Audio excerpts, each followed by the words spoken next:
Assalamualaikum warahmatullahi wabarakatuh. Selamat pagi semuanya. Bagaimana kabar kalian hari ini? Semoga kalian selalu dalam keadaan sehat ya. Pada pagi hari ini, kita akan masuk pada tema yang ketiga, yaitu benda di sekitarku. Subtema yang pertama, aneka benda di sekitarku, pembelajaran ke-1 dan kedua. Sudah siap untuk belajar pada pagi hari ini? Ya, siapkan kitab tema 3 kalian ya. Langsung saja untuk materi yang pertama, yaitu materi bahasa Indonesia. Menemukan informasi tentang benda-benda di sekitar. Informasi tentang benda-benda di sekitar kita dapat diuraikan dalam sebuah teks. Kita dapat menemukan informasi dengan cara membaca teks secara cermat. Setelah membaca teks, kita dapat menjawab pertanyaan-pertanyaan yang diajukan. Jawaban atas pertanyaan tersebut dapat kita temukan dari teks yang telah kita baca sebelumnya. Selanjutnya, membuat ringkasan dari teks. Membuat ringkasan dari teks tentang benda-benda di sekitar. Informasi tentang benda di sekitar kita dapat diperoleh dari sebuah teks bacaan. Kita dapat menggali informasi dengan cara membuat pertanyaan-pertanyaan tentang teks yang kita baca. Pertanyaan dapat disusun dengan menggunakan kata tanya yang sesuai dengan kebutuhan. Informasi yang diperoleh dari teks dapat digunakan untuk membuat ringkasan. Coba baca kitab tematik kalian di halaman 2. Kemudian buatlah ringkasan dari bacaan benda-benda di sekitar kita pada kitab tematik halaman 5. Itu adalah tugas untuk bahasa Indonesia. Selanjutnya masuk pada materi yang kedua, yaitu matematika. Pengukuran panjang dengan satuan baku. Pengukuran panjang dengan satuan baku. Untuk mengetahui panjang dari suatu benda, kita memerlukan alat ukur panjang yang sesuai. Alat ukur panjang baku digunakan agar tidak terjadi perbedaan hasil pengukuran. Satuan baku hasil pengukuran panjang, misalnya ada meter dan sentimeter. Contoh alat pengukuran panjang baku. Penggunaan alat ukur tergantung pada benda seberapa panjang benda. Penggunaan alat ukur tergantung pada seberapa panjang benda yang akan diukur dan kemudahan penggunaannya. Yang pertama, ada alat ukur yang namanya penggaris. Penggaris digunakan untuk mengukur benda-benda yang panjangnya kurang dari 1 meter. Selanjutnya ada meteran pita. Meteran pita biasanya digunakan untuk mengukur panjang kain. Yang ketiga ada meteran roll kecil. Meteran ini biasanya digunakan untuk mengukur panjang kayu. Dan yang keempat, meteran roll besar. Pada meteran ini biasanya digunakan untuk mengukur panjang tanah atau lapangan. Cara mengukur ballpoint menggunakan penggaris.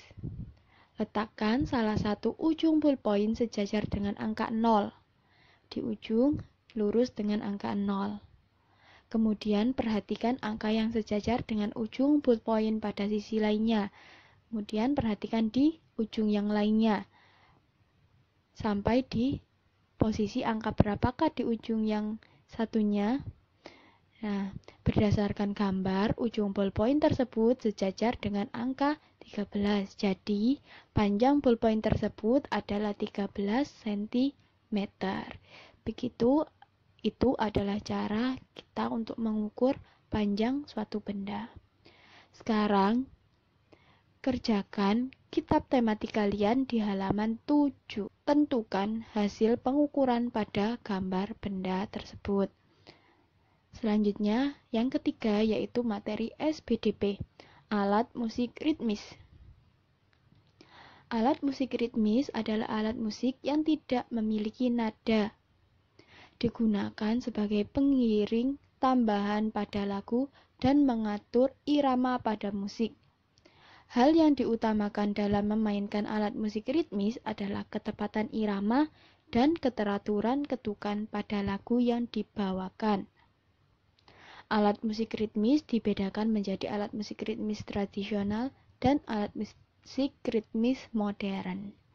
Jadi alat musik ritmis ini hanya digunakan untuk mengiringi saat menyanyikan sebuah lagu. Alat musik ritmis tradisional dan modern. Contoh alat musik ritmis tradisional ada gendang, tamborin, dan tifa. Contoh alat musik ritmis modern ada triangle, drum, dan simbal. Alat musik ritmis juga dapat dihasilkan dari bunyi anggota tubuh. Misalnya, dengan kita bertepuk tangan, hentak kaki, tepuk paha, atau dengan bersiul. Berikut adalah contoh alat musik ritmis. Di sini ada alat musik modern dan di sini ada alat musik tradisional.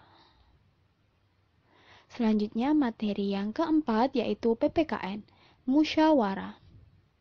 Pengertian musyawarah. Musyawarah merupakan pembahasan bersama untuk menyelesaikan masalah dan mendapatkan keputusan bersama-sama. Keputusan yang disepakati lebih mengutamakan kepentingan banyak orang. Jika musyawarah menemui jalan buntu, keputusan bersama dapat dilakukan dengan cara pengambilan suara terbanyak atau yang biasa disebut voting. Sila keempat Pancasila yaitu berbunyi kerakyatan yang dipimpin oleh hikmat kebijaksanaan dalam permusyawaratan atau perwakilan. Sila keempat mengandung arti bahwa rakyat Indonesia berkumpul dan bermusyawarah untuk menyelesaikan suatu masalah tertentu.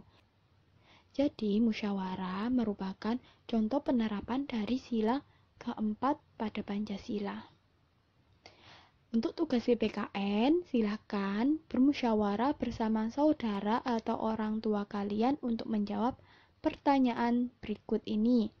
Jawab pertanyaan di kitab tematik halaman 17. Demikian untuk pembelajaran hari ini. Fatim sampaikan terima kasih. Semoga pada pembelajaran hari ini dapat bermanfaat dan bisa difahami. Sampai jumpa di pembelajaran selanjutnya. Wassalamualaikum warahmatullahi wabarakatuh.